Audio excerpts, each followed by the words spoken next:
Corner of glamour में। तो आज हम सीखेंगे बेसिक फिलिंग्स।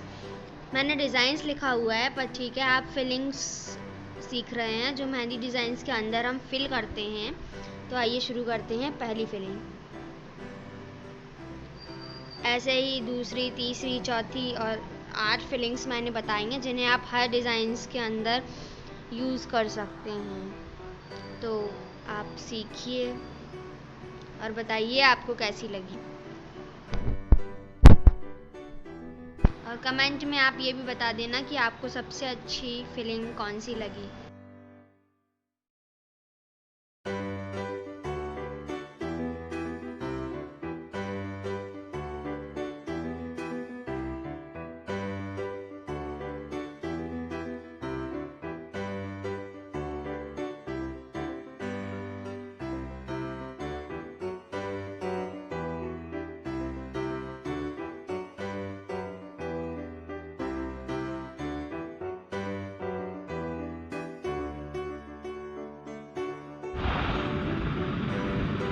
पक्का बनी है ना इसकी स्टार्टिंग?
ऐसे ही हमारी सारी फिलिंग्स तैयार हो गई हैं। ये भी फिलिंग काफ़ी अच्छी है। तो थैंक्स फॉर वॉचिंग, और सब्सक्राइब करें मेरी और चैनल को देखने के लिए। कल मैं इसी फिलिंग्स को यूज़ करते हुए एक डिज़ाइन में यूज़ करूँगी, तो आपको समझ में आएगा ये कैसे यूज़ होती है। बाय।